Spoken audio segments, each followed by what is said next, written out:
नमस्कार।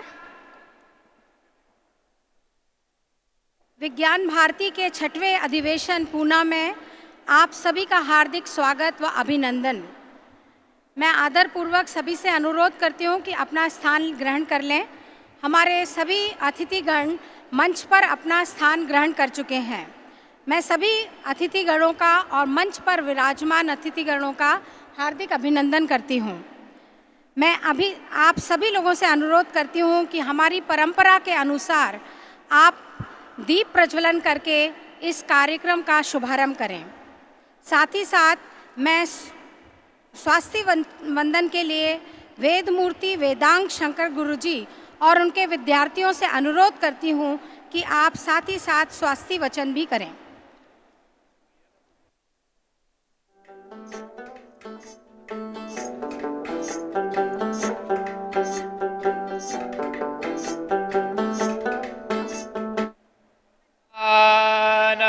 सुवराणां क्रेणुहि ब्रह्मणस्पते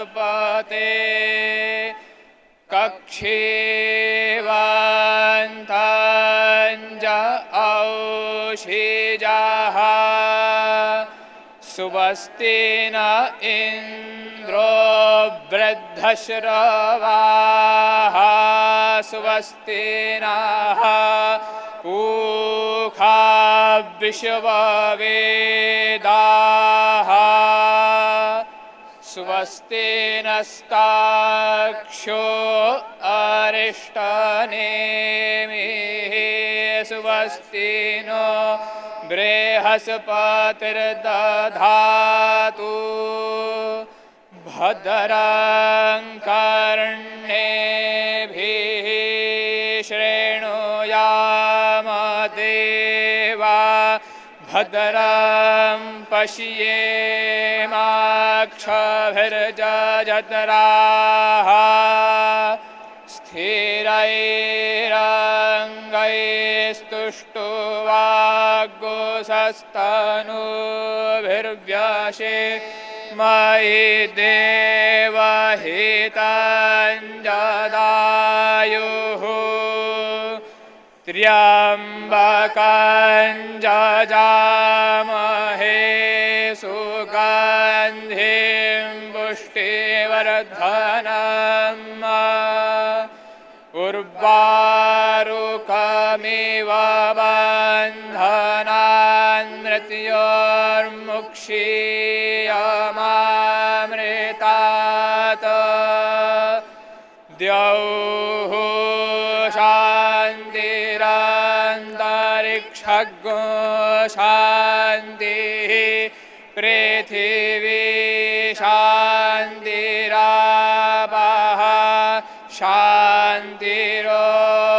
शान्तिरोषधयः शान्तिः वनस्पतयः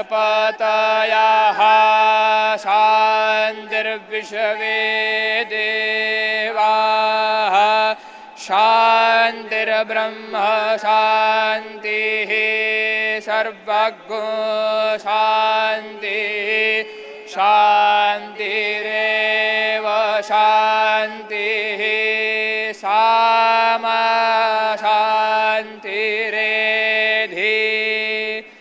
जाम्मेधान्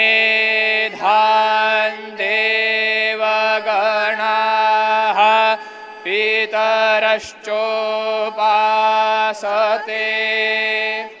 तयामामद्यमेधयाग्ने मेधाविनं कुरुस्वाहा हिरण्मयेन पात्रेण सत्यस्यापीत मुखं जोषावादित्ये पुरुषः सोषावहम्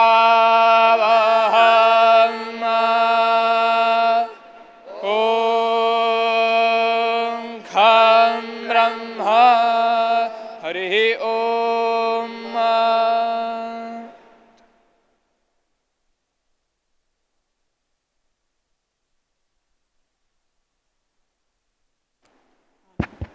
इसी परंपरा को आगे बढ़ाते हुए माँ सरस्वती की वंदना के लिए मैं श्रीमती सोनाली साहू जी को आमंत्रित करती हूँ। या कुन्देन्दु तुषार हारधवला या शुभ्रवस्त्रान्वृता या वीणावरदण्डमण्डितकरा या श्वेतपद्मासना या ब्रह्माच्युत शङ्कर प्रभृतिभिर्देवैः सदा वन्दिता सा मां पातु सरस्वती भगवती निःशेष जाड्यापहा। शुक्लां ब्रह्मविचारसारपरमाम् आद्यां जगद्व्यापिनीं वीणापुस्तकधारिणीम् अभयदां जाड्यान्धकारापहाम् हस्ते स्फटिकमालिकां विदधतीं पद्मासने संस्थितां वन्दे तां परमेश्वरीं भगवतीं बुद्धिप्रदां शारदाम्।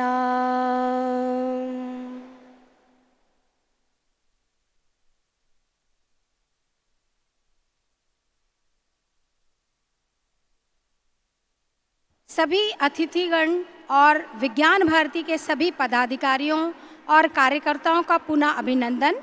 इसी परंपरा को आगे निभाते हुए मैं अनुरोध करूंगी श्री कौस्तुभ साकरे जी से कि वो आज के मुख्य अतिथि श्री अभय करंदीकर जी, सचिव साइंस व तकनीकी शिक्षा विभाग, भारत सरकार का अभिनंदन करें।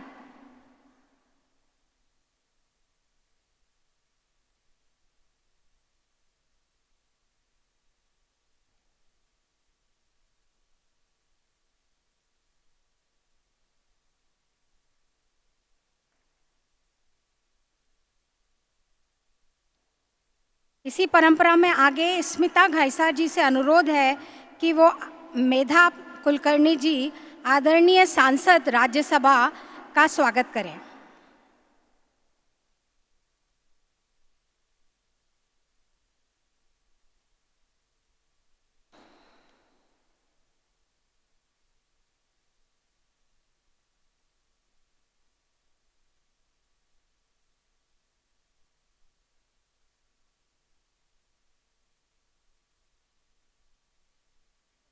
मैं अनुरोध करूंगी कि लीना बावड़कर जी से कि वो प्रोफेसर आदरणीय Vishwanath D Karad, president MIT ATD Pune, का स्वागत करें।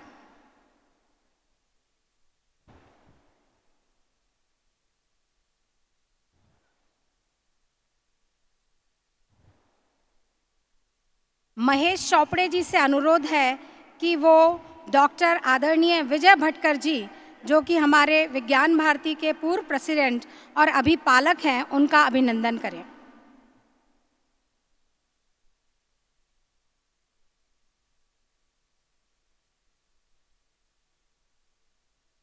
डॉक्टर सूरज भोयार जी से अनुरोध है कि वो विज्ञान भारती के वर्तमान अध्यक्ष डॉक्टर शेखर मांडे जी का स्वागत करें।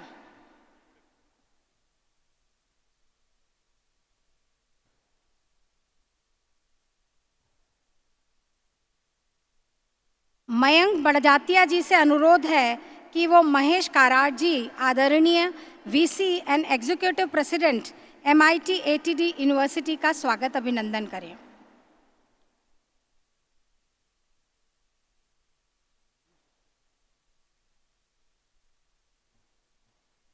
मैं अनुरोध करती हूँ मयंक बड़जात्या जी से ही कि वो हमारे अभी के सेक्रेटरी विज्ञान भारती के विवेकानंद जी का हार्दिक अभिनंदन और स्वागत करें।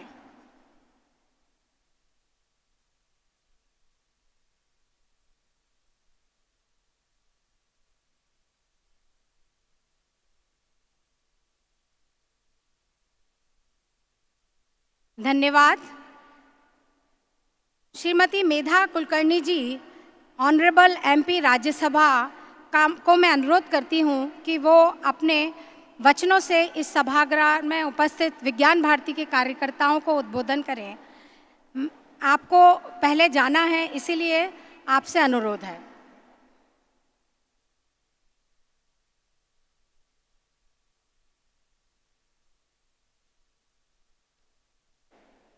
नमस्ते। नमस्ते सभी को प्रणाम। विज्ञान भारती के छठे राष्ट्रीय अधिवेशन में यहाँ हम सबको जिनका मार्गदर्शन मिलने वाला है वे doctor Vijay ji Bhatkar sir, science and technology के माननीय सचिव अभय जी करंदीकर सर, डॉक्टर विश्वनाथ जी कराड़, विज्ञान भारती के अध्यक्ष doctor Shekhar ji Mande, Vivekanand ji Pai sir, Mangesh ji Karad sir, यहाँ जिनका उद्बोधन अभी हमने सबने सुना और बहुत ही प्रेरणा मिली, ऐसे हमारे मार्गदर्शक सुरेश जी सोनी और सभी महानुभाव, सभी को मैं वंदन करती हूँ, प्रणाम करती हूँ और विज्ञान भारती के इस छठे अधिवेशन में सबका अभिनंदन करती हूँ। इतने अच्छे तरीके से यहाँ अधिवेशन आयोजित किया है और लगातार विज्ञान भारती हमेशा भारतीय विज्ञान, भारतीय ज्ञान का प्रचार प्रसार कैसे हो सके इसलिए प्रयास कर रही है। मेरे ख्याल से 30 से ज़्यादा साल हो गए ना, तो इसके लिए मैं अभिनंदन करती हूँ। वैसे देखा जाए, अभी सुरेश जी ने अच्छी तरह से बताया है सभी को, देखा जाए तो भारतीय संस्कृति में ज्ञान और विज्ञान का भंडार हमेशा से ही लगातार हमें देखने को मिला है।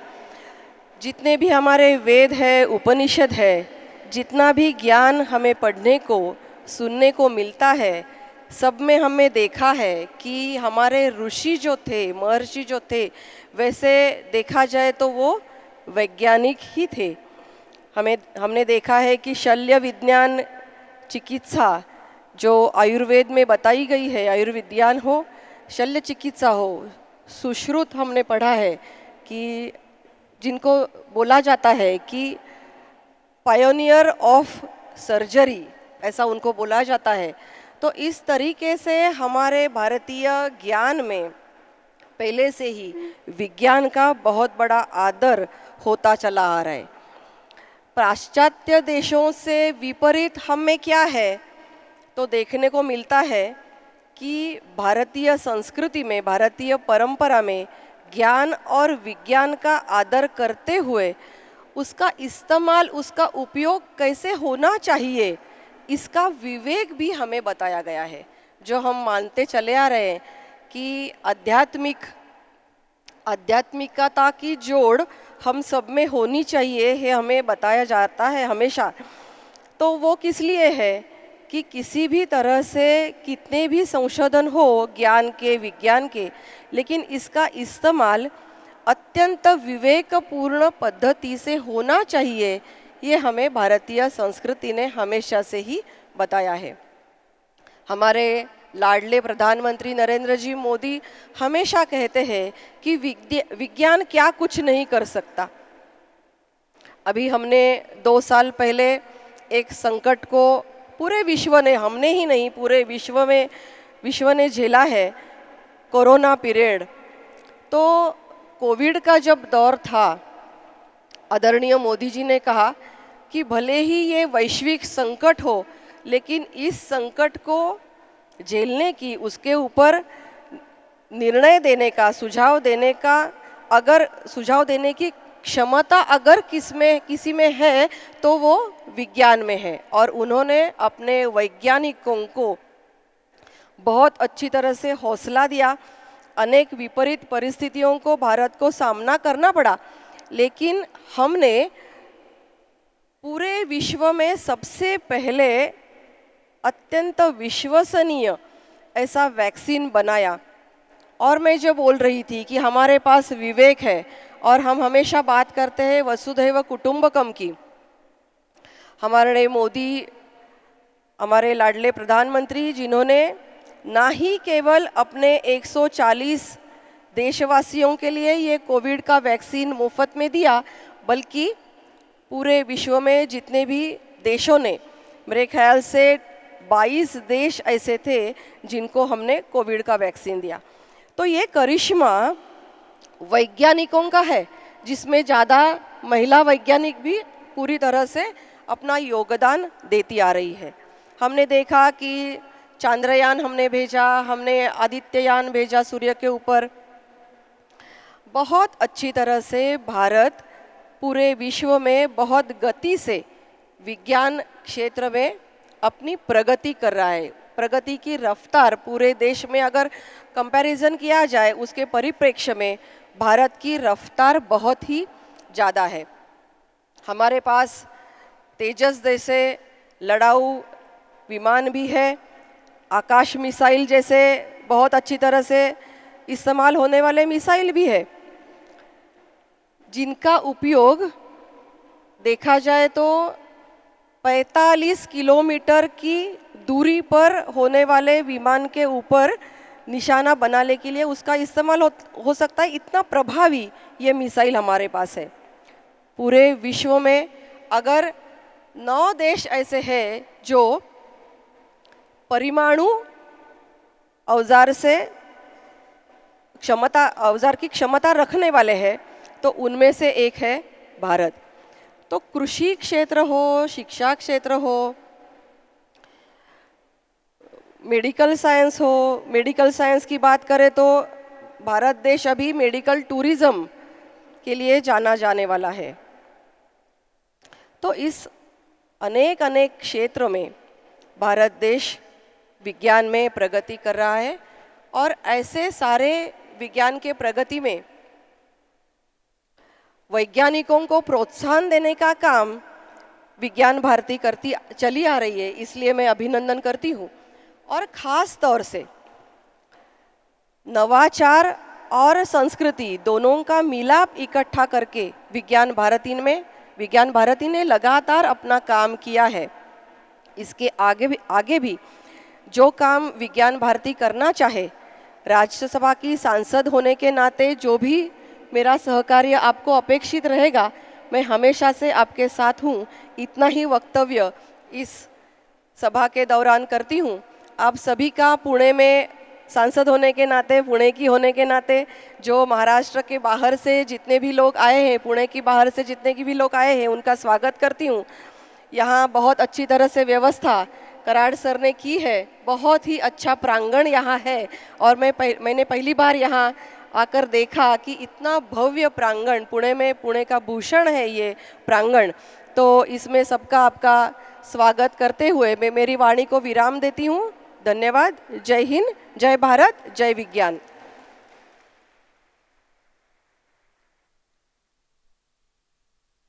धन्यवाद मेधा जी, आपके उद्बोधन के लिए और प्रेरणादायक शब्दों के लिए। मैं इसके बाद हमारी जो विज्ञान भारती की 33 वर्ष की यात्रा है, उसके लिए एक सोवेनियर का रिलीज़ के लिए मैं आमंत्रित करती हूँ अभिजीत मुलेकर जी को, जो कि इस सोवेनियर के एडिटर भी हैं, और साथ ही सभी सम्मानीय अतिथिगणों से अनुरोध करती हूँ कि इस सोवेनियर को सभी के सामने लेकर आए। इस सोवेनियर में विज्ञान भारती की 33 वर्ष की यात्रा और साथ ही साथ बहुत सारे लोगों का योगदान, जो कि प्रोफेसर KI वसु की अवधारणा के साथ शुरू हुआ, साथ ही साथ रज्जू भैया, सुदर्शन जी, शंकर तत्वादी जी, जयंत जी सहस्रबुद्धे, जिनका कि नाम मैं यहाँ विशेष रूप से लेना चाहूँगी, जिनकी प्रेरणा से हम सब कार्यकर्ता यहाँ इकट्ठे हुए हैं और विज्ञान भारती में जुड़े हैं। साथ ही साथ रघुनाथ जी का, हेंगड़े जी का और विजय भटकर जी का, जो कि हमारे पालक भी हैं, सभी के सहयोग से, और साथ ही साथ इस स्मारिका में एक बहुत महत्वपूर्ण लेखन भी है कि भारत 2047 में कैसे विकसित होगा, उसकी अभिधारणा के साथ साथ भी इसमें बहुत सारे वैज्ञानिकों के लेख भी संग्रहित हैं। धन्यवाद आप सभी का। मैं श्री विवेकानंद जी, जो कि हमारे सेक्रेटरी जनरल हैं विज्ञान भारती के, उनसे अनुरोध करूंगी कि वो कार्यक्रम को आगे बढ़ाते हुए एनुअल रिपोर्ट्स के बारे में सबको सूचित करें।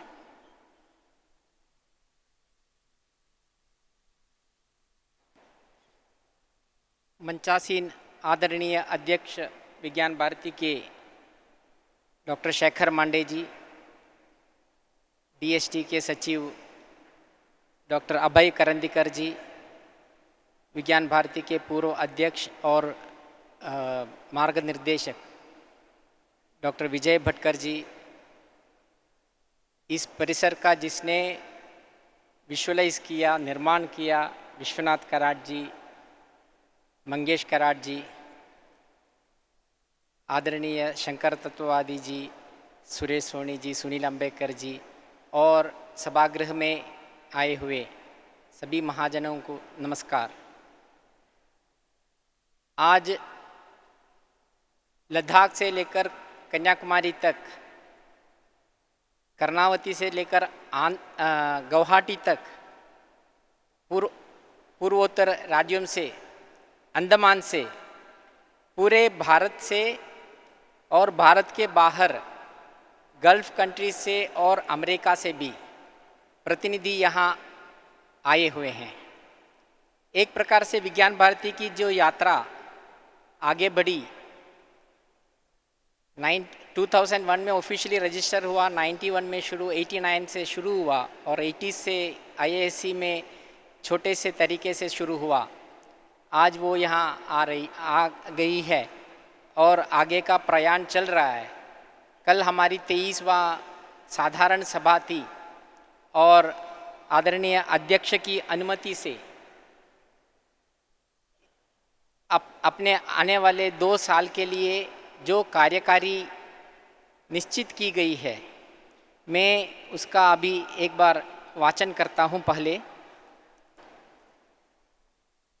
हमारे पेट्रन्स, हमारे पहला तो हमारा संस्थापक हैं प्रोफेसर के वासु, उन्होंने ये IISc से इसका शुरुआत किया था। उनका ही जो चिंता धारा है उसी के अनुसार से आज हम आगे बढ़ रहे हैं। तो प्रोफेसर के वासु, डॉक्टर अनिल काकोदकर जी को तो महाराष्ट्र में उनका परिचय का आवश्यकता भी नहीं है। भारत का जो न्यूक्लियर एस्टैब्लिशमेंट है उसकी अगुवाई उन्होंने की थी। ये 2 हमारे पेट्रन्स हैं। एडवाइजरी बोर्ड में डॉक्टर VK सारस्वत, जो नीति आयोग के मेंबर हैं, डॉक्टर LS राठौड़ जी हमारे उपाध्यक्ष थे, IMD के DG थे, तो राठौड़ जी यहाँ हैं, डॉक्टर LS राठौड़, और डॉक्टर सतीश रेड्डी DRDO के से सेवानिवृत्त हैं, DG ऐसे, और अपने मेंटर्स आदरणीय शंकर तत्ववादी जी भी यहाँ हैं, और आदरणीय विजय भटकर जी, अपने अध्यक्ष कल पुनर्निर्वाचित डॉक्टर शेखर सी मांडे, और उपाध्यक्ष के रूप में डॉक्टर वसंत शिंदे तो हैं ही, और डॉक्टर सची चंद्र शनाई यहाँ आए हुए हैं, और डॉक्टर सुधीर भदौरिया जी अभी तक विज्ञान भारती के महासचिव थे और अभी राष्ट्रीय उपाध्यक्ष का स्थान लेंगे।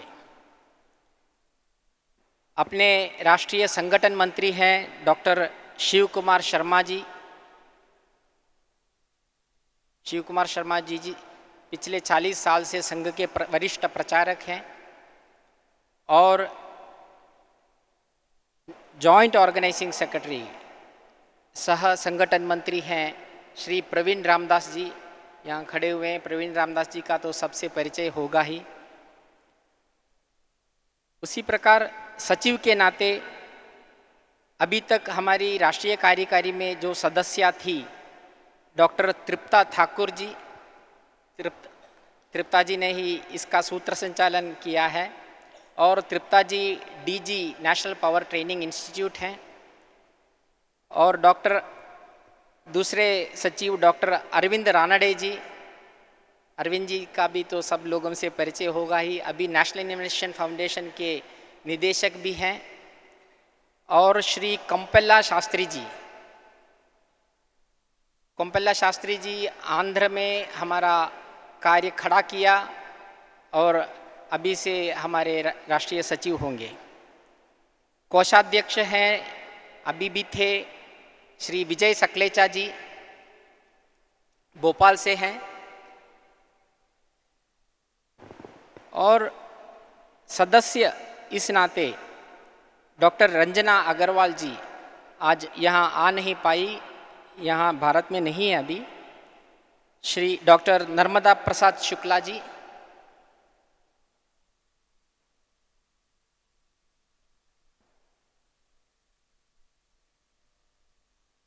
डॉक्टर जजाति नायक,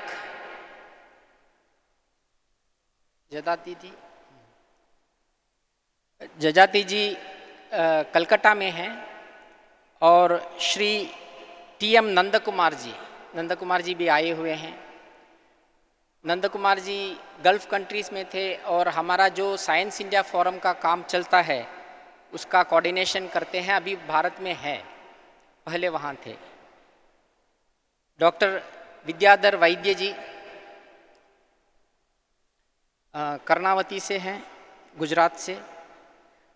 डॉक्टर रुचिर गुप्ता जी, रुचिर जी दिल्ली से हैं, पहले बीएचयू में थे। श्रीमती बिंदु सुराज, बिंदु जी शक्ति का राष्ट्रीय संयोजिका थी एक लंबे समय से, अभी विज्ञान भारती की राष्ट्रीय कार्यकारिणी की सदस्य रहेंगी। श्री नरेश शफेकर जी, नरेश जी अभी तक अपने विदर्भ प्रांत सचिव थे, अभी से राष्ट्रीय कार्यकारी में रहेंगे। डॉक्टर अरविंद गर्ग जी, अरविंद गर्ग चंडीगढ़ से हैं। अरविंद जी अपना लद्दाख का भी जो कार्य है उसका भी कोऑर्डिनेशन करते हैं। डॉक्टर मानसी मलगावकर जी, हम जो पश्चिम महाराष्ट्र प्रांत में हैं उसकी सचिव थी अभी तक, अभी राष्ट्रीय कार्यकारी में रहेंगे। डॉक्टर शशि धीमन जी पालमपुर में हैं, कुलपति हैं, हमारे राष्ट्रीय कार्यकारी में थे और भी रहेंगे। और डॉक्टर कैलाश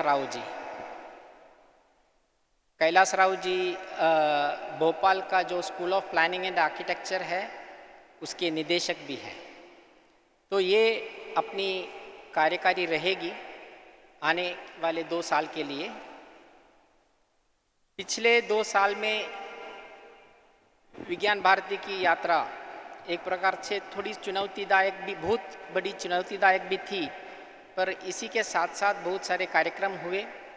जैसे मैंने बताया, कल जो हमारी राष्ट्रीय साधारण सभा हुई तो उसमें लगभग 34 प्रेजेंटेशंस थे। देश के हर प्रांत से आज कार्य चल रहा है विज्ञान भारती का, और हर प्रांत में लगभग हमारी इकाइयाँ हैं, एक्सेप्ट नॉर्थ ईस्ट में। पूरे नॉर्थ ईस्ट को लेकर हमने नॉर्थ ईस्ट साइंस मूवमेंट ऐसा किया है, और अंडमान का थोड़ा है, बाकी तो हर प्रांत में हमने कार्य किया है। अभी हमारी इकाइयाँ हैं। और इस साल के शुरुआत में 23 26 जनवरी में दुबई में हमारा सेकंड इंटरनेशनल आयुष कॉन्फ्रेंस ऐसा हुआ था। इसमें लगभग 1200 प्रतिनिधि आए थे। जो पहला हुआ था लगभग 300-350 प्रतिनिधि थे।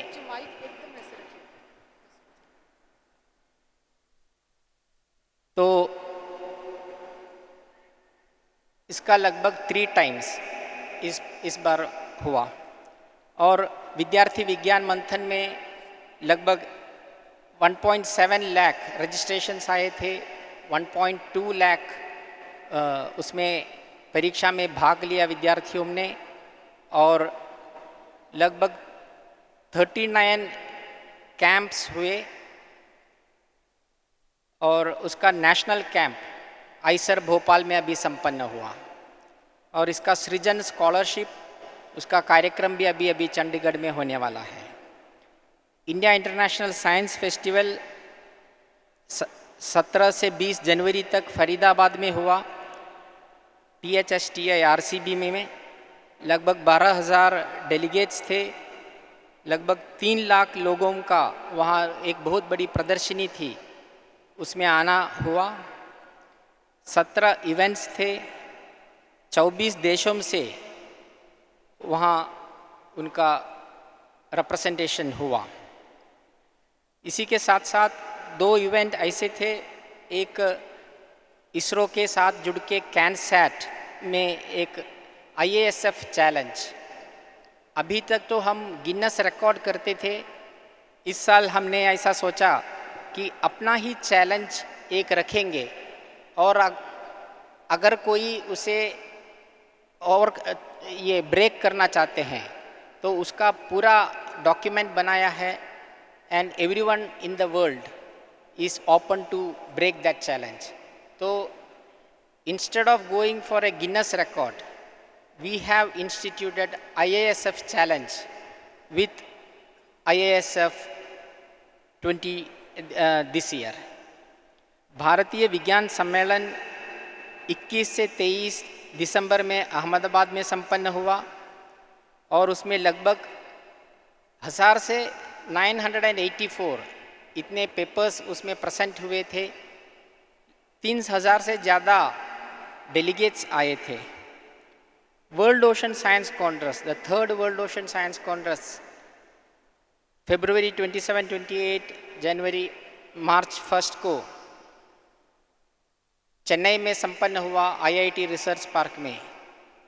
लगभग 500 पेपर्स उसमें प्रेजेंट किए गए और एक अच्छा प्रतिसाद उसमें भी हमें मिला।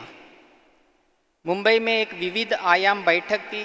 अभी लगभग 19 आयाम इंक्लूडिंग अपने गतिविधि, अपने इवेंट्स, अपने पब्लिकेशंस सब मिलके लगभग 19 वर्टिकल्स हैं। अपार्ट फ्रॉम अराउंड 36 यूनिट्स, प्रांत यूनिट्स। तो ये सारे वर्टिकल्स का एक 2 दिवसीय बैठक मुंबई में रामभाव मालगी प्रबोधिनी में 30-31 मार्च को संपन्न हुआ। और इसरो से जुड़कर पिछले साल हमने इसरो से एक MOU किया था।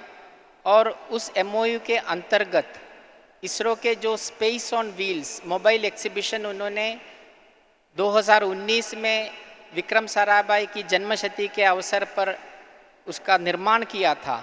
और कोविड के कारण वो ज़्यादा जा नहीं रहा था।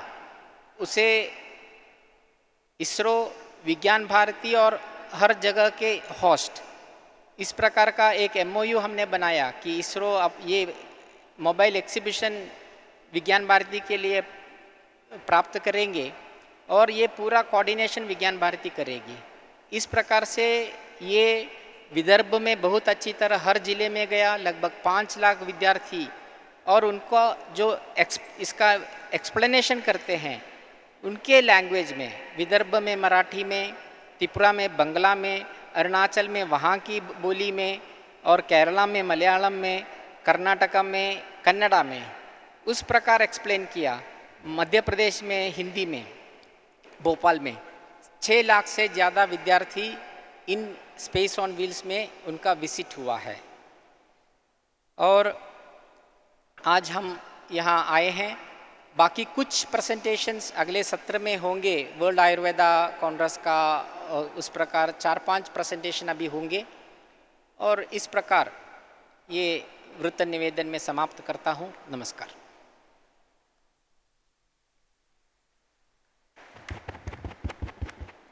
धन्यवाद विवेकानंद जी। विज्ञान भारती के सभी नए पदाधिकारियों का स्वागत और अभिनंदन। अब मैं अपने अध्यक्षीय उद्बोधन के लिए विज्ञान भारती के अध्यक्ष डॉक्टर श्री शंकर मांडे जी से अनुरोध करूंगी कि वह अपना अध्यक्षीय उद्बोधन दें।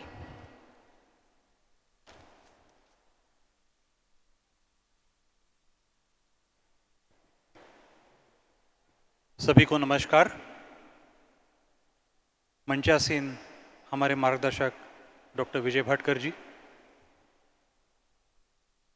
यहाँ उपस्थित श्री विश्वनाथ कराड़ जी, जिनके एक बहुत ही खूबसूरत परिहार में इसकी आयोजना की गई है, श्री मंगेश कराड़ जी, जिन्होंने हमें बहुत मदद की है ये छठे राष्ट्रीय अधिवेशन करने में यहाँ पर, department of science and technology के सचिव डॉक्टर अभय करंदीकर जी, विवेक जी, यहाँ उपस्थित हमारे मार्गदर्शक शंकरराव तत्वावधी जी, माननीय सुरेश जी सोनी, माननीय सुनील जी आंबेकर और सभी भाई और बहनों, आप सभी का छठे राष्ट्रीय अधिवेशन में हार्दिक स्वागत है। जैसे कि मेधाताई ने हमें कहा, उसी तरह मैं भी पुणे का निवासी हूँ, तो इसलिए मेरा कर्तव्य है कि मेरे निजी ओर से मैं आपके यहाँ पर स्वागत करूँ। सर्वप्रथम हम स्मरण करते हैं माननीय जैन जी सहस्रबुद्धे का, जो आज हमारे बीच इस राष्ट्रीय अधिवेशन में नहीं है, लेकिन उनकी स्मृति और उनकी प्रेरणा हमें आगे काम करने के लिए सतत हमारे साथ रहेगी। हम स्मरण भी करते हैं जिनकी हम 300वीं वर्षगांठ इस साल मना रहे हैं, जो नहीं सिर्फ एक कुशल शासक थी, लेकिन जिन्होंने बहुत बड़े स्तर पर समाज कार्य किया। ऐसी जिनकी हम 300वीं वर्षगांठ मना रहे हैं, पुण्य श्लोक अहिल्याबाई होळकर की। इन सभी लोग हमें प्रेरणा देते हैं कि भारत की प्रगति, जिसमें विज्ञान की भूमिका अहम रही है, वो सतत रहेगी। आज माननीय सुरेश जी ने हमारे सामने में बहुत ही सुंदर और सरल शब्दों में भारत के विकास की परिकल्पना, जिसमें विज्ञान का एक महत्वपूर्ण अंग होगा, हमारे सामने में सभी का मार्गदर्शन किया। मैं ये नहीं कहना चाहूँगा कि एक भारत 18वीं सदी तक एक बहुत विकसित देश था। सभी जानते हैं कि भारत का जो कंट्रीब्यूशन है पूरे विश्व के जीडीपी में, वो 23 से 25% तक था 1800 में, लेकिन 190 वर्ष के पश्चात 1947 में भारत का जो कंट्रीब्यूशन रहा है वो केवल 2% तक पहुंचा था। लेकिन स्वतंत्रता के बाद जो भारत ने प्रगति की है गए 77 वर्षों में, उसमें विज्ञान और तंत्रज्ञान की एक महत्वपूर्ण भूमिका रही है। और गए 10 वर्षों में हमने देखा है इस प्रगति को और भी गति प्राप्त हुई है। मैं 3 उदाहरण देना चाहूँगा गए 10 वर्षों के, जिससे कि हम सभी को गर्व होना चाहिए। पहला उदाहरण, जब पूरे विश्व के सामने में एक कोविड के माध्यम से एक बहुत बड़ी महामारी हमारे सामने खड़ी हुई थी, जिसमें बहुत बड़े स्तर पर जननाश तो हुआ ही पूरे विश्व में, भारत में भी। लेकिन हम हमारी कल्पना, हमारी तुलना करते हैं बाकी देशों से, तो ऐसा समझ में आता है कि भारत में कोविड का प्रभाव अन्य देशों से कम स्तर पर हुआ। जननाशी वगैरह जो थी वो कोविड की भारत में बाकी देशों के हिसाब से, जिन्हें हम अग्रसर देश कहते हैं, उनकी तुलना में कोविड में बहुत कम तरीके से हुई। जब कोविड महामारी हमारे सामने में आई, उस समय हमारे में कोई क्षमता नहीं थी कि पीपीई वगैरह हम लोग हमारे यहाँ तैयार करें। भारत में पीपीई की व्यवस्था की गई। ऑक्सीजन तैयार करने की क्षमता हम लोगों में नहीं थी, वो भी भारत में खुद अपने आप में तैयार कर ली। और सबसे बड़ी उपलब्धि कि भारत ने एक अपना खुद टीका बनाया, जिससे कि पूरे देश में उसका टीकाकरण किया गया। मैं समझता हूँ ये उपलब्धियाँ जो विज्ञान की महामारी के सामने में हमें दिखी गई है, जिसमें हम सभी लोगों को बहुत बड़ा अभिमान होना चाहिए भारतीय वैज्ञानिकों के ऊपर। दूसरा उदाहरण, आप सभी जानते हैं कि कुछ ही महीनों पहले भारत ने बहुत ही सफल तरीके से चंद्रमा पर दक्षिण क्षेत्र में एक सॉफ्ट लैंडिंग किया चंद्रयान 3 के माध्यम से। भारत विश्व में पहला देश बना जो दक्षिण क्षेत्र में पहले बार जिसने वहाँ पे चंद्रयान से एक सफल प्राप्त की है। ये बहुत ही गर्वास्पद बात है। और तीसरा उदाहरण मैं देना चाहूँगा, वो भी बहुत अभिमानास्पद है कि जिससे जो एक नया मंदिर बना, और ये मंदिर के पीछे में जो विज्ञान और तंत्रज्ञान जिसका उपयोग किया गया है, वो बहुत ही सराहनीय है। और आप सब लोगों ने देखा होगा, इसका एक उदाहरण, उसकी एक उपलब्धि हम लोगों ने रामनवमी के दिन देखी थी कि रामनवमी में 12 बजे रामलला के सर पर जो सूर्य टीका का जो प्रदर्शन किया गया, और वो हर साल रामनवमी में अब दिखा जाएगा। इससे हमारे मन में एक जो भावना पैदा होती है वो अतुलनीय है। इसका विज्ञान के साथ साथ से हम समाज तक किस तरह उसका संदेश पहुंचा सकते हैं, यह भी उसका एक बहुत अच्छा उदाहरण है। समाज में सामान्य व्यक्ति को इससे पहले नहीं पता था कि चंद्रमा का जो साइकिल होता है और सूरज का जो साइकिल होता है, उसमें 19 बरस का फर्क होता है। और जो कि हम लोग कह रहे हैं कि हर साल रामनवमी में सूर्य तिलक दिखा जाएगा, वो हर 19 साल के बाद एक जगह पे आएगा जो 19 साल पहले था। और मैं समझता हूँ कि ये उपलब्धियाँ साइंस की जो है, जिसके 3 उदाहरण मैंने आपको दिए गए 10 वर्ष के, ये ऐसे तरह के उदाहरण है जो हम लोगों के मन में एक गर्व पैदा करता है, एक अभिमान पैदा करता है। और इससे हमें ये भी पता चलता है कि आज के दिन हमारे वैज्ञानिकों में जो स्वाभिमान आया है और एक कॉन्फिडेंस आया है कि विज्ञान से हम देश की प्रगति कर सकते हैं, और ऐसी उपलब्धियां जो है जो विश्व में कई सारे देशों में नहीं की गई थी, वो हमारे देश में हम अपने बल पर कर सकते हैं। ये एक बहुत बड़ा स्वाभिमान हमारे देश के वैज्ञानिकों में गए 10 वर्ष में आया है, और हम सभी लोगों को, विज्ञान भारती के सभी सदस्यों को इसका बहुत बड़ा स्वाभिमान होना चाहिए। और जैसे माननीय सुरेश जी सोनी ने कहा कि आने वाले वर्षों में भी हमारे सामने में कई अलग अलग चुनौतियां रहेगी। हमारे देश का सपना है, हमारे सभी देशवासियों का सपना है कि 2047 में हम भारत को एक प्रगतिशील देश कह सकें, एक विकसित देश हम भारत को कह सके 2047 में। और हमारे देश को अगर विकसित बनाना है तो इसमें विज्ञान और तंत्रज्ञान की भूमिका बहुत महत्वपूर्ण रहेगी। और इसलिए हम सभी का कर्तव्य है कि हम सब जुड़ जाएं एक काम में कि विज्ञान से और तंत्रज्ञान से हम किस तरह हमारे देश का पुनर्निर्माण और हमारे देश को विकसित बनाने में लगे रहें। विज्ञान भारती के ऊपर भी ये बहुत बड़ा रिस्पॉन्सिबिलिटी है कि हम लोग इसको किस तरह समाज तक ले जाएं कि विज्ञान से हम देश को आगे बढ़ाकर 2047 में सभी देशवासियों का सपना हम पूरा कर सकें।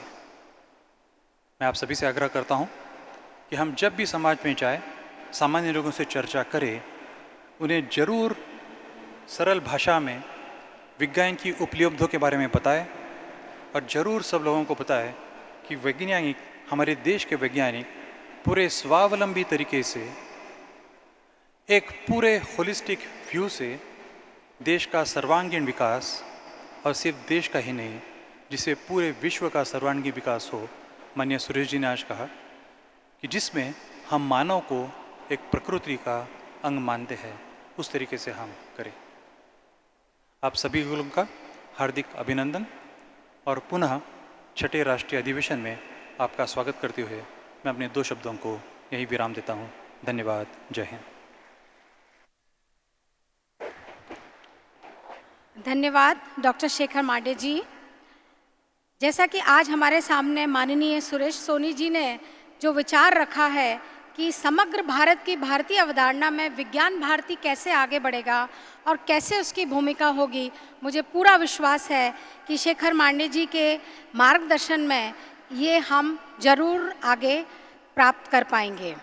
इसके बाद मैं आदरणीय डॉक्टर विजय भटकर जी, जो कि हमारे फॉर्मर प्रेसिडेंट और मेंटर हैं, उनसे अनुरोध करूंगी कि वो अपने उद्बोधन से हम सबको संबोधित करें। माननीय भटकर जी किसी भी परिचय के मोहताज नहीं हैं। हम पूरे भारतीय साइंस उनके द्वारा दिए गए सुपर कंप्यूटर के कारण कितनी आगे से विकसित हो पाए हैं और हम सब उनके आभारी हैं कि उन्होंने हमें सुपर कंप्यूटर दिया है।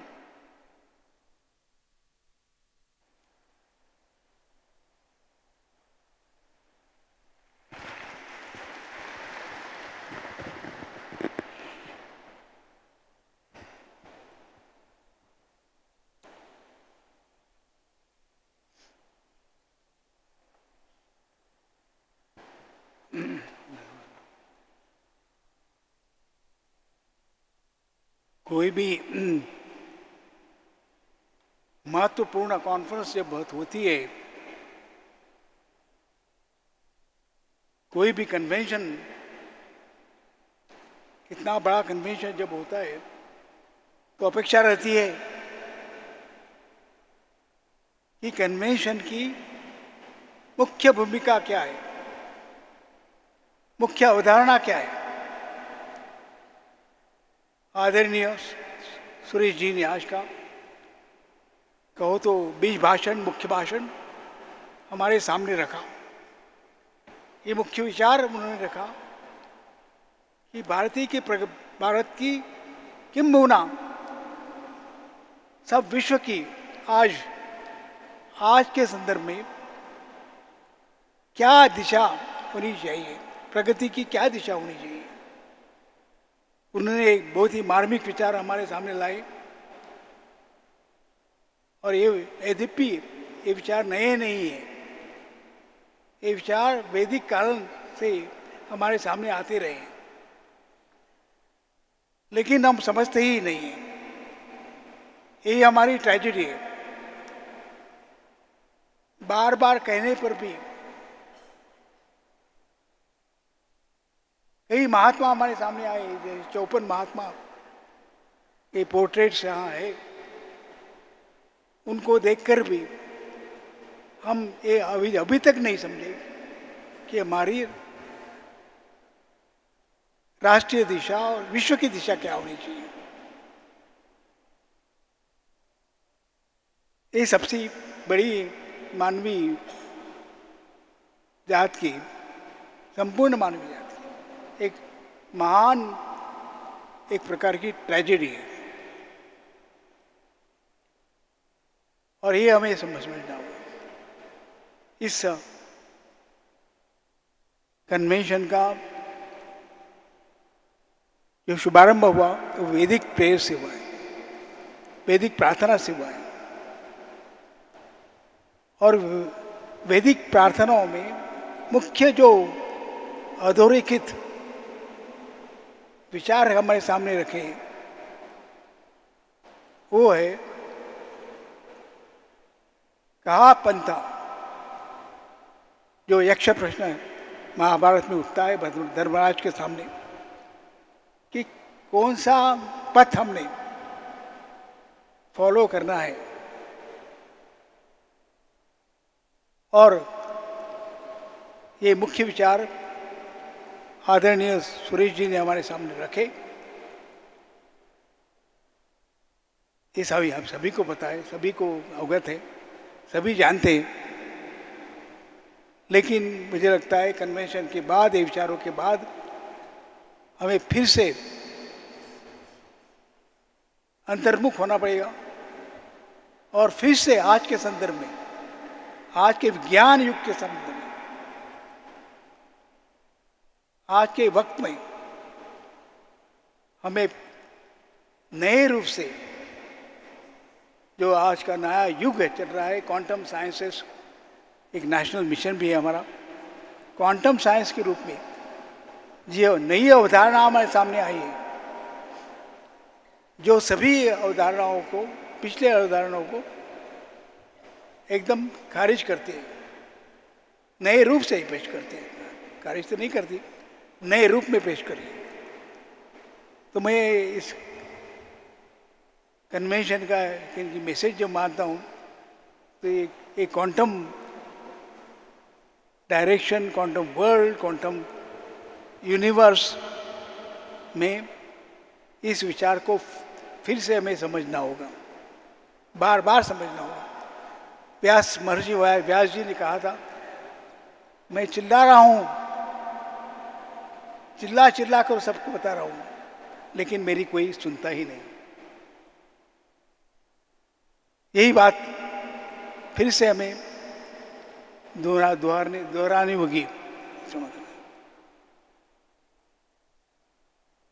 मैं मानता हूँ technology is developing, science is developing at such a speed and such a rate and such implications, such impact that we cannot imagine what will happen next. Quantum sciences, artificial intelligence, supercomputing, इसके पहले IT, information technology, इसके पहले ऐसे कई विज्ञान के संबंधी जो आविष्कार हुए, बट लेकिन जो आविष्कार अभी होने हैं वो इतने इम्पैक्टफुल रहेंगे कि संपूर्ण मानव जाति के लिए, मानव जाति के लिए, सभी पशु पक्षियों के लिए। तो हमें इसके बारे में जरूर एक जो मैसेज है मैं कि नहीं, लो let us think again, let us revisit our direction of our nation, direction of the world, and direction of science. विज्ञान भारती का जब विचार करता हूँ, विज्ञान भारती में अधोरेखित है। विज्ञान भारती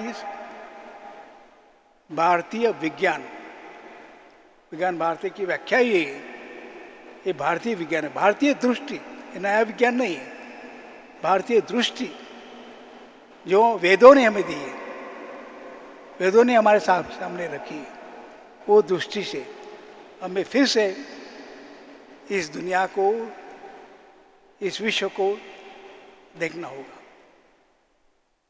वो विश्व की ये डायरेक्शन क्या होगी और क्या हम कहीं कौन से रूप में हम पेश कर सकते हैं विज्ञान भारती को। विज्ञान भारती का जो पूरा समुदाय आज हमारे सामने है, इसमें दूसरों को नहीं, हमें खुद को बताना, समझना होगा। ये करना चाहिए, वो करना चाहिए, हमें क्या करना चाहिए, हमें कौन सी दृष्टि होनी चाहिए, मैं क्या कर सकता हूँ, ये प्रश्न है। मैं क्या करूँगा, मेरी अवधारणा क्या होनी चाहिए, मेरे विचार क्या होने चाहिए। और विचार बदलेंगे तो दिशा बदलेगी। इसी मुझे लग रहा है कि सबसे महत्व की मैसेज है हमें यहाँ राष्ट्रीय अधिवेशन मिल रही है, 6वें अधिवेशन में मिल रही है, उसकी इसी सोच की जरूरत है। मुझे बहुत ही आनंद हुआ, बहुत हर्ष हुआ। सुरेश जी का वक्तव्य एक पथ प्रदर्शक वक्तव्य होता है, उनको हमने सुना, उनका बीज भाषण हमने सुना, उनका, और एक एक शब्द उसमें महत्व का था, मैं मानता हूँ। तो फिर से हमें एक नई दिशा, जो वेदों की भाषा है, उसको फिर से समझना होगा, अंतर्मन से समझना होगा, किसी और को नहीं, हमें समझना है, मुझे समझना है, और उसका अवलंबन करना है। मुझे यही विचार मेरे सामने मुख्य रूप से आ रहे थे कि मुझे क्या करना है, नॉट समाज को क्या करना है और देश को क्या, महाराष्ट्र को क्या करना है, जगत को क्या करना है, और हम उसमें से कौन सी बात करेंगे, किस दिशा में जाएंगे, उसका हम किसको अवलंबन करेंगे, और एक नया रास्ता हमारे सामने, अपने सामने ढूंढेंगे, और हम, that is the best service we can offer to the science and to scientific community and to the world. हम बोलते हैं, कभी कभी बोलते हैं कि हम भी, भारत एक विश्व गुरु बनेगा। कई देशों को ये पसंद नहीं है भारत विश्व गुरु, भारत कौन है विश्व गुरु वाला। तो एक शब्द आज हमारे सामने आ रहा है कि भारत विश्व बंधु, विश्व भगिनी के रूप में हम बंधु, भगिनी, मित्र, विश्व का मित्र, जिस विश्वामित्र बोला है, सामने हमें पेश होना है, उस में पेश होना है, और हमें अपने आप, अपनी दिशा क्या होगी, हमें जीवन का मतलब क्या होगा, ये समझना है। तो इसी कम से कम शब्दों में मुझे बोलना था। मुझे जानता हूँ कि यहाँ आवाज़ घूमता है, तो भी आपके सामने मैंने विचार रखने की कोशिश की है, सभी ने की है। मुझे बहुत आनंद हो रहा है कि ये छठवां, ये प्रारूप हमारे सामने आया है, इसमें एक डायरेक्शन ढूंढने की कोशिश करेंगे। नमस्कार।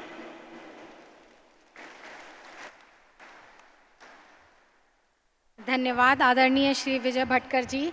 आपका मार्गदर्शन इसी तरह से विज्ञान भारती को मिलता रहेगा, ऐसी हमारी इच्छा है। इसके बाद मैं आज के हमारे परम आदरणीय Shri Abhay Karandikar ji, secretary DST government of India, जो हमारे आज के चीफ गेस्ट हैं, उनको आमंत्रित करती हूँ उनके उद्बोधन के लिए। श्री अभय करंदीकर जी का भी बहुत योगदान रहा है 5G के लिए, और साथ ही साथ आप IIT कानपुर के डायरेक्टर भी रहे हैं। श्री अभय करंदीकर जी। धन्यवाद।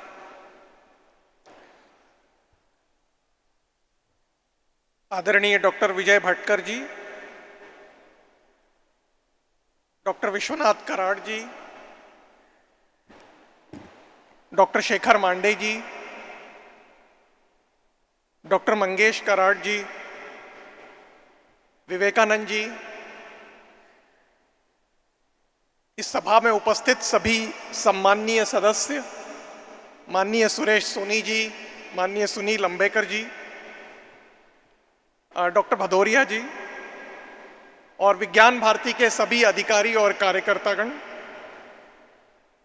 सबसे पहले विज्ञान भारती के 6वें राष्ट्रीय अधिवेशन पर मैं अपनी ओर से आप सभी लोगों को हार्दिक शुभकामनाएं देना चाहता हूं। विज्ञान भारती देश एवं विदेश में स्वदेशी विज्ञान के लिए एक अग्रणी आंदोलन के रूप में कई वर्षों से काम कर रही है।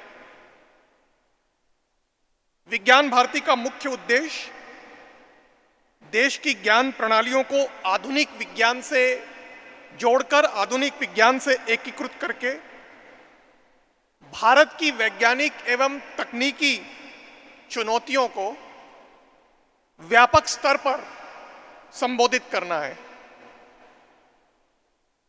इस विज्ञान संप्रेषण में विज्ञान भारती सरकार के साथ, कई गैर सरकारी संस्थानों के साथ, हमारे देश के वैज्ञानिकों के साथ एक अभूतपूर्व योगदान कर रहा है। जैसा कि आप जानते हैं कि हमारा देश विविधताओं से भरा हुआ है और हर एक क्षेत्र में अद्वितीय संसाधनों और ज्ञान का भंडार है। यह स्वदेशी विज्ञान और नवाचार इनोवेशन ही हमारे विकास का, हमारे राष्ट्र को विकसित बनाने का मूल आधार हो सकता है। जैसा कि डॉक्टर शेखर मांडे जी ने अपने उद्बोधन में बताया, सहस्त्रों वर्ष पूर्व भारत एक प्रौद्योगिक और शैक्षिक महाशक्ति के रूप में जाना जाता था और इसी के कारण भारत की प्रौद्योगिकी और शिक्षा की समृद्धि के कारण ही हम एक विश्व शक्ति के रूप में थे और एक आर्थिक संपन्न राष्ट्र के रूप में थे, जिसमें विश्व के जीडीपी का हम 10 से 15% तक हिस्सा थे। लेकिन कई सदियों के बाद आज हम विश्व की जीडीपी का मात्र 8% हिस्सा रह गए हैं और इसका प्रमुख कारण विज्ञान, प्रौद्योगिकी, इनोवेशन और शिक्षा के क्षेत्र में हुए गिरावट के कारण है। आज हाल ही के वर्षों में हालांकि हमारे देश ने अनुसंधान और विकास में कई अभूतपूर्व सफलताएं हासिल की हैं और जैसा कि सभी लोगों ने जिक्र किया, हमारे देश ने कोविड महामारी के दौरान वैक्सीन विकसित कर करीब वैक्सीन और अन्य प्रणालियों को प्रारंभित करके अपनी निर्माण क्षमताओं को भी मजबूत किया। स्पेस, एटॉमिक एनर्जी, फार्मास्यूटिकल इत्यादि के क्षेत्र में भी हमारे क्षेत्र में जो विकास हुए हैं, हमारे देश की विज्ञान और प्रौद्योगिकी की क्षमता को दिखाता है। पिछले वर्षों में हमारा जो विज्ञान और प्रौद्योगिकी में सकल व्यय है वो 2020-21 में लगभग 10 वर्षों से डबल होकर 1,27,386 करोड़ रुपए तक पहुंच गया।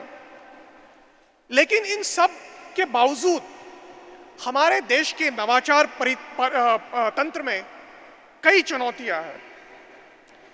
एक मजबूत इनोवेशन इकोसिस्टम को डेवलप करने के लिए सबसे पहले हमारे शिक्षा और प्रशिक्षण और कौशल विकास में मूलभूत परिवर्तन की जरूरत है, ताकि हम अपने युवाओं को शिक्षा के माध्यम से और कौशल विकास के माध्यम से, जैसा कि बताया गया पहले भी माननीय सुरेश सोनी जी ने और डॉक्टर विजय भटकर जी ने भी, हम अपनी विज्ञान और प्रौद्योगिकी के द्वारा विकास की अवधारणा को सही दिशा में हम अपने नौजवानों और युवाओं को प्रोत्साहित कर सकें। स्वदेशी कला और संस्कृति को संरक्षित करने के साथ साथ उन्हें आधुनिक विज्ञान के साथ जोड़कर व्यावसायिक रूप से भी संवर्धित करने की जरूरत है, ताकि विज्ञान और प्रौद्योगिकी का लाभ देश के सभी नागरिकों तक पहुंच सके। पिछले वर्षों में जैसा कि आप जानते हैं कि भारतीय स्टार्टअप तंत्र ने एक उल्लेखनीय विकास हुआ है। पिछले वर्षों में हम दुनिया की तीसरी स्टार्टअप शक्ति के रूप में उभर कर आए हैं, जिसमें आज हमारे देश में 1 लाख से भी ज़्यादा स्टार्टअप है। भारतीय स्टार्टअप्स ने उल्लेखनीय योगदान दिया है हमारे देश की विज्ञान और प्रौद्योगिकी को आगे बढ़ाने में। लेकिन इस विकास के बावजूद अभी भी डीप टेक स्टार्टअप में, state of the art systems में हमें अभी और भी काम करने की ज़रूरत है, ताकि हम दुनिया के विकसित राष्ट्रों में शामिल हो सके। भारत में बौद्धिक संपदा के प्रति जागरूकता बढ़ाने और नवाचार को प्रोत्साहित करने के लिए पहले भी कई पहल की जा चुकी है, लेकिन जैसा कि मैंने बताया कि शिक्षा और प्रशिक्षण कार्यों में निवेश करना, हमारे डीप टेक स्टार्टअप और उद्यमियों को समर्थन देना और अनुसंधान और विकास में सभी स्तरों पर निवेश करना अति आवश्यक है।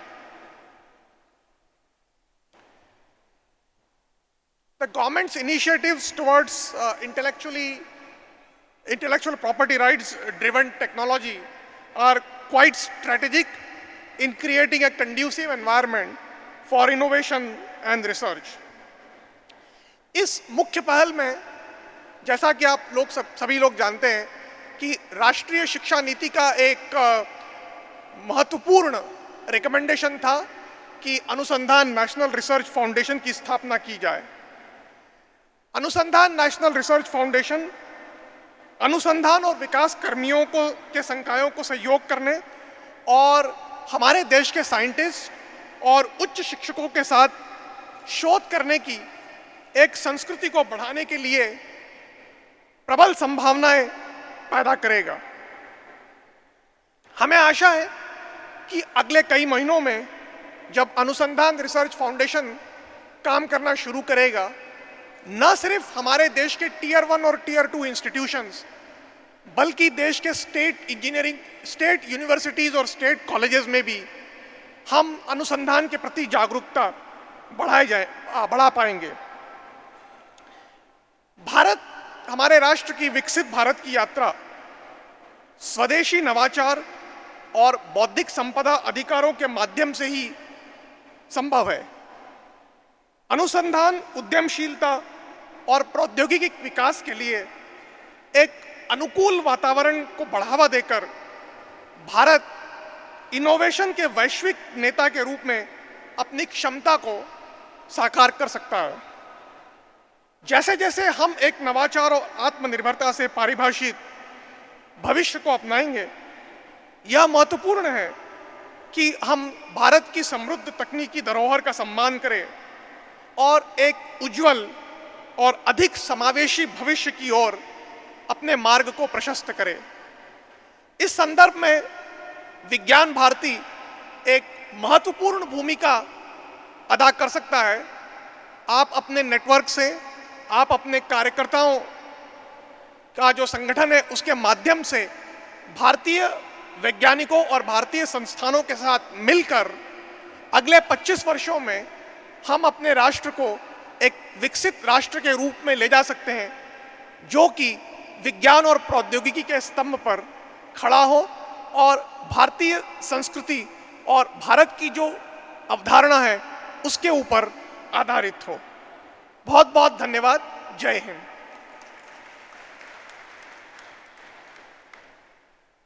धन्यवाद डॉक्टर अभय करंदीकर जी, आपके उद्बोधन के लिए जो बहुत ही प्रेरणादायक है और भारत किस तरह से साइंस में आगे प्रगति कर रहा है उसकी दिशा को दर्शाता है।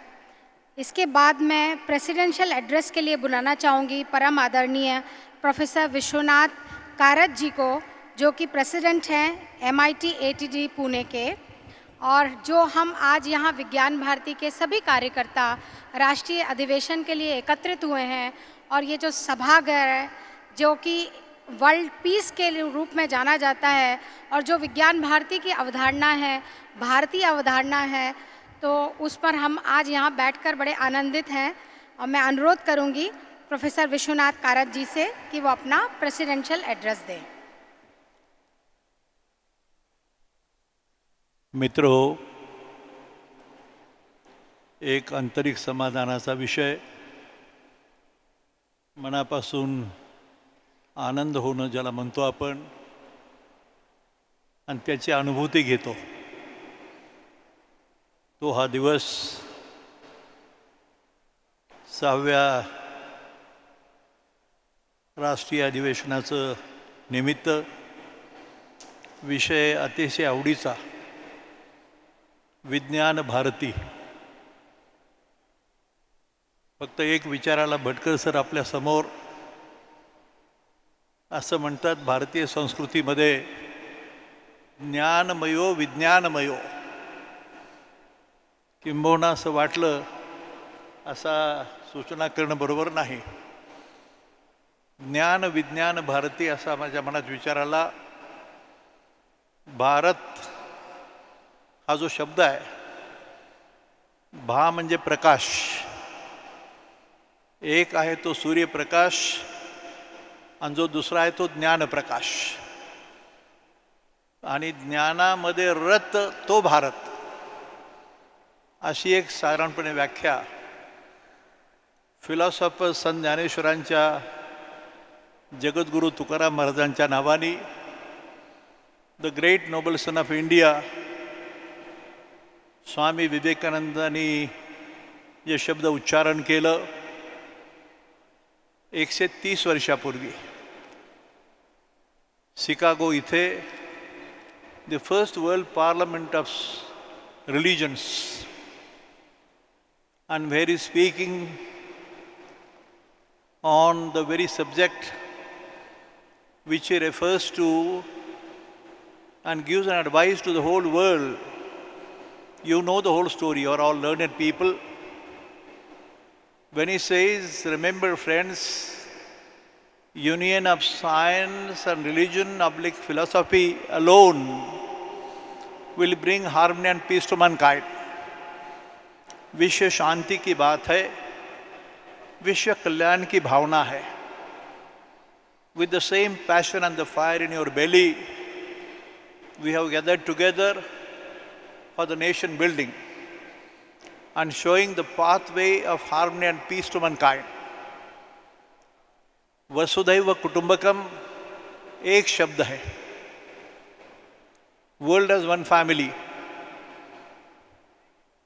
सिर्फ भारत की बात नहीं, लेकिन मुझे ऐसे लगता है कि जिस सभागृह में आप आज आए हो इतने दूर से, मैं आपको प्रार्थना करूंगा, रिक्वेस्ट करूंगा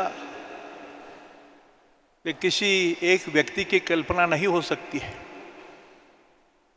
आप आए, just go round, see, observe, understand and then realise. अनुभूति करने की मैं आपको रिक्वेस्ट करता हूँ, क्योंकि मज़े के लिए नहीं, ये भारतीय संस्कृति का, भारतीय तत्वज्ञान का छोटा सा दर्शन, जीवन दर्शन. धर्म किसको कहे और धर्म की व्याख्या क्या है, जिसके बारे में स्वामी विवेकानंद जी जो कहा था, religion is nothing but to perform your duty, the duty toward the mother, the father, the family, the society, the nation and the whole world. Vasudhaiva Kutumbakam. I am trying to just repeat the words of wisdom spoken by the great noble sons of India. वही एक रास्ता है, ऐसे मुझे लगता है. यह कहना कितना उचित होगा पता नहीं. मैं तो बहुत छोटे देहात से आया हूँ, आपको किसी को मालूम भी होगा. गाय भैंस के तबेले में पढ़कर किसने रास्ता दिखाया भाई? यहाँ बड़े लोग बैठे हैं यहाँ पे, इनको जीवन में कौन रास्ता दिखाता है? What is the divine light which shows you the pathway? I am reminded of the event in the year 1996 when we had the first Parliament of Science, Religion and Philosophy. जैसे मैंने कहा, ज्ञानमयो विज्ञानमयो की बात है. यह ज्ञान की पूजा करने वाला देश है. विज्ञान शब्द उसको जोड़ा गया, and you know it very well, the Facebook, the Google, the computer, IT, ये गूगल गॉड का ज़माना है. विवेकानंद ने कहा था कि after all the scientific innovations and discoveries of the whole world of science, the modern science, you say any word from computer, IT, Facebook, Google, which has made some miracle. But what it has proved finally, It is not my word. It has been stated by the great scientists of the whole world, Schrödinger, Penrose, Einstein. You take the name. I don't know, but someone showed the path, and the name is philosopher Sant Jnaneshwara and philosopher Sant Tukaram. Anu Renu Thokada, Tuka Akasha Evada. I am the smallest of the smallest of the small particle of the universe, but how and how it is, it can encompass the entire universe. Om Namoji Adya, Veda Pratipadya. Pasaydan लिखा संत ज्ञानेश्वर ने 740 साल के पहले, उम्र है 16 साल की। ऐसे ही छत्रपति शिवाजी महाराज ने 16 साल की उम्र में कहा, मी हिंदवी स्वराज्याची स्थापना करीन, रयतेचं राज्य असं म्हटलं। गंमत पहा कशी येते की 16व्याच वर्षी ज्ञानेश्वराने ज्ञानेश्वरी लिहिली भगवद्गीतेवरचं भाष्य। सुताचा दोरा आहे आधी भगवद्गीता, पण इथं सोन्याचा दोरा केला असं म्हटलंय। विचार करा, 16वं वर्ष आणि 16व्या वर्षामध्ये संत ज्ञानेश्वर माऊलीसारख्या एका मुलांनी भगवद्गीतेचं रूप साकार केलं समोर। हा जीवन ग्रंथ आहे, लक्षात ठेवा। माझे काही मित्र इथं असतील तर ते मला सांगतील की धर्माची व्याख्या केली, धर्मग्रंथ हे जीवन ग्रंथ आहेत असं म्हटलं। कसं जगावं कसं जगू नये, दुसरा शब्द फार महत्त्वाचा आहे, how to live and how not to live, ज्याचा संदेश तुम्ही प्रत्येकजण या ठिकाणी जे आले आहात, I know very great scholars, thinkers, philosophers, scientists sitting in this audience, and highly committed people with the passion and the fire in the belly to do something good for the society. समाज कल्याणाचा विषय घेऊन खरं म्हणजे हे जे विज्ञान भारतीचं 6वं संमेलन आहे, मला आनंद असा आहे की या सभागृहामध्ये हे मला खरंच मी बोललो होतो कधी काळी, पण आपण सर्व आल्यामुळं फक्त विनंती अशी की हे सांगणं बरं नाही, पण आपल्याला माहिती असावं की याला जरी आर्किटेक्ट नाही, प्लॅनर नाही, डिझायनर नाही आणि बिल्डर नाही, घडलं कसं तपासून पहा, माहिती घ्या। मी स्वतः त्यातला एक इन्स्ट्रुमेंट आहे। I am not the doer, I am not the maker, हे प्रांजळपणे तुमचा भाऊ म्हणून सांगतो। माझे बंधू विजय भटकर, डॉक्टर मशळकर येणार आहेत असं ऐकलं, पण या माणसाच्या भेटीनं आपल्या भेटी होणं याचाही एक संकेत आहे। काहीतरी कार्य घडायचं म्हणून ते विवेकानंदानेच म्हटलेला शब्द आहे, no nation is built up by the vagabonds on the brutes on the streets, but it is built up by the so called educated and learned and class of people like you and me. पण देशात काही दोष निर्माण झाला तर त्याची जबाबदारी सुद्धा आपलीच आहे। तेव्हा तुम्ही दुसऱ्याला दोष देऊ शकत नाही, मी देऊ शकत नाही या संस्थेत किंवा या संपूर्ण कार्यामध्ये। तर मला खूप आनंद आहे की ह्या प्रत्येक ठिकाणी आपण पहा, तिथं काही सिस्टीम बसवलेली आहे इन द नोन ह्युमन हिस्ट्री। आता मी माझं बोलत नाही, आपल्या वतीनं बोलतो, हे आपलं आहे। हे व्यक्तिशः एका संस्थेचं किंवा विश्वनाथ कराडांचं किंवा त्यांच्या कराडांच्या कुटुंबाचं नव्हे, ही आपली संस्था आहे। भारताचं वैभव वाढवणारं एक कार्य आहे आणि याच्यामध्ये तुम्हाला माहिती असावं की हे सर्व जे दिसत आहेत तुम्हाला, maybe it is being recognised by the world over. अमेरिकेमध्ये एक छोटा सन्मान झाला, तो माझा नव्हता किंवा आमचा नव्हता, तो भारतीय संस्कृतीचा सन्मान होता।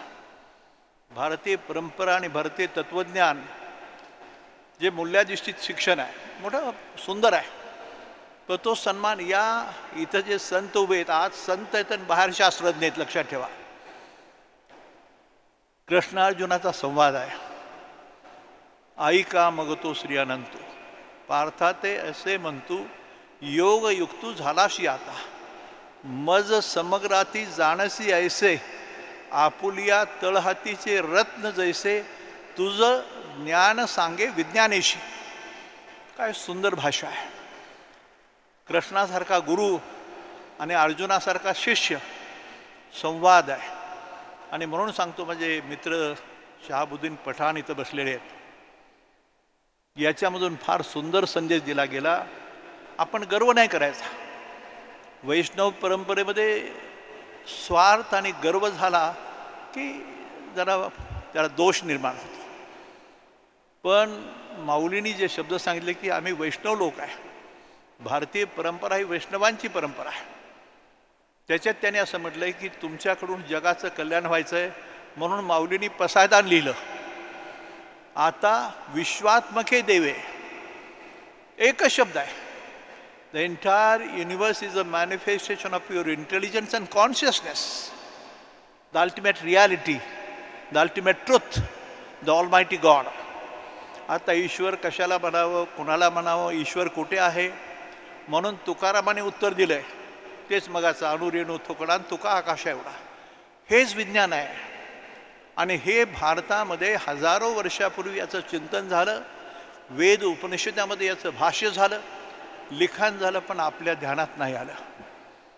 आपण त्याला धार्मिक म्हटलं आणि पूजेचं साधन बनवलं. पण पूजा कशाची? ज्ञानाची पूजा, ज्ञानाची विज्ञानाची पूजा आणि समाजाची सेवा, समाजाचं कल्याण, याच्याकरता हा प्रयत्न.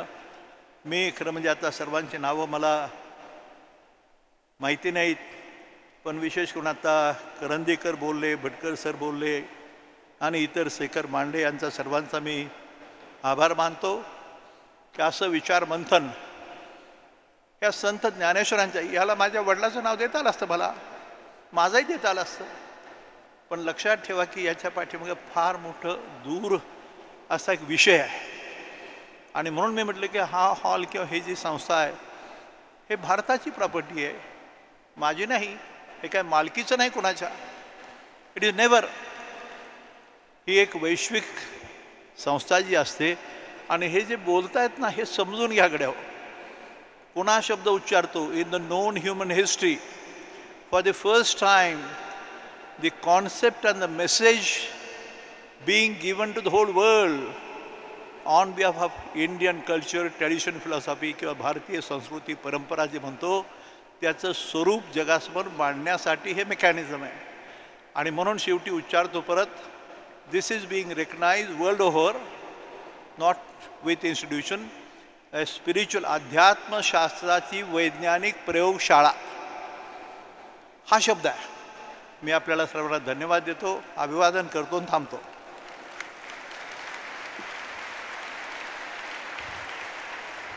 धन्यवाद विश्वनाथ कराड जी को कि आपने हमें इतने सुंदर उद्बोधन से परिचय कराया और इतनी सुंदर यूनिवर्सिटी और इस डोम के पीछे की आपकी क्या परिकल्पना थी उससे हमें परिचित कराया. अब कार्यक्रम को आगे बढ़ाते हुए मैं वोट ऑफ थैंक्स के लिए बुलाना चाहूँगी श्री कौस्तुभ साकरे जी को, जो कि वाइस प्रेसिडेंट हैं पश्चिम महाराष्ट्र विज्ञान भारती.